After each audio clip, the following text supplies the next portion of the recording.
साहित्यिक सचेतना मंच को नमन, वंदन। सभी सदस्यों को नमन। मैं बरेली से मीरा मोहन। साहित्यिक सचेतना मंच जो हमारी संस्कृति के प्रचार प्रसार में एक महत्वपूर्ण भूमिका निभा रहा है, इसी के प्रचार प्रसार की एक कड़ी में मेरा आज का ये विचार। हमारा भारतवर्ष पर्वों का देश है। हर पर्व किसी न किसी रूप में प्रकृति, ईश्वर और समर्पण की भावना से जुड़े होते हैं। प्रकृति द्वारा प्रदान हर वस्तु को पहले हम ईश्वर को समर्पित करते हैं, उसके पश्चात उसका उपयोग करते हैं।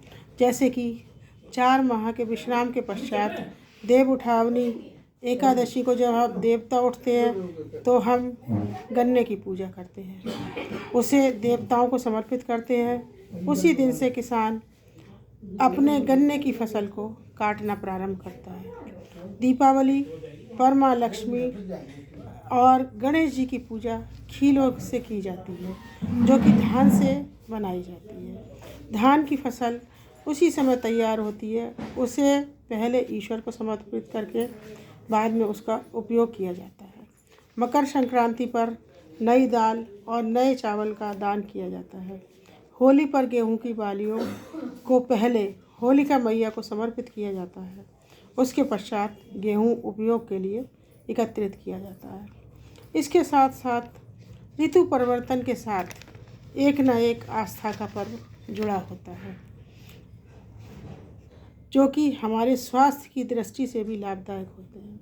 हिंदू नववर्ष चैत्र प्रतिपदा ऋतु परिवर्तन के साथ साथ त्याग, तपस्या और उपवास से प्रारंभ होता है।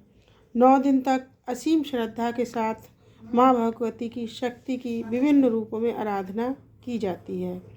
श्रद्धापूर्ण आस्था, भक्ति के साथ भजन, पूजन और उपवास किया जाता है। तुलसी कृत रामचरितमानस में प्रभु श्री राम ने माता शबरी को नवधा भक्ति की व्याख्या की है। शबरी ने जब श्री राम को प्रेम पूर्वक मीठे पेड़ खाने को दिए, राम जी ने बार बार उन बेरों का स्वाद बखान कर ग्रहण किया। उसके पश्चात शबरी उनके आगे हाथ जोड़कर खड़ी हो गई। तब श्री राम जी बोले, हे भामिनी, मैं तो केवल भक्ति का ही संबंध मानता हूँ।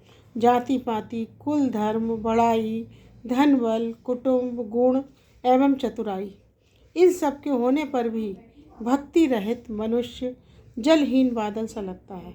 उन्होंने कहा, मेरी भक्ति 9 प्रकार की होती है। पहली भक्ति संतों का सत्संग, दूसरी भक्ति है भगवत कथा में प्रेम, तीसरी भक्ति है अभिमान रहित होकर गुरु के चरण कमलों की सेवा करना, चौथी भक्ति कपट को छोड़कर निष्कपट भाव से हरि का गुणगान, पूर्ण विश्वास के साथ श्री राम मंत्र का जाप और ईश्वर में पूर्ण विश्वास, पांचवी भक्ति है। छठी भक्ति है इंद्रियों का निग्रह, अच्छा स्वभाव, चरित्र, बहुत कार्यों से वैराग्य और निरंतर धर्म आचरण में लगे रहना। सातवीं भक्ति सर्व जगत को समभाव से राम में जानना, संतों को मुझसे अधिक मानना और जो कुछ मिल जाए उसमें संतोष करना और स्वप्न में भी पराये दोषों को न देखना, आठवीं भक्ति है। नवीं भक्ति सरलता और सबके साथ कपट रहित बर्ताव करना, हृदय में मेरा भरोसा रखना, किसी भी अवस्था में हर्ष विषाद का न होना।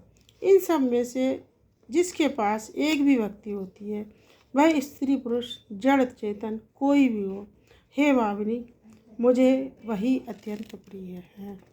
इस प्रकार भगवान श्री राम ने माँ शबरी को जो नवधा भक्ति बताई, हम लोग भी प्रयास करें। हम प्राणी, मनुष्य, सबसे बुद्धिमान संसार के व्यक्ति प्राणी, ये प्रयास करें कि हम इन नवधा भक्ति में एक न एक भक्ति तो अपने जीवन में लाएं, जिससे कि हमारा जीवन सफल हो सके और बाद में हमारे जाने के बाद भी हमारा जीवन अनुकरणीय बन सके। धन्यवाद। आप सभी से अनुरोध है, हमारे चैनल को लाइक और सब्सक्राइब अवश्य करें।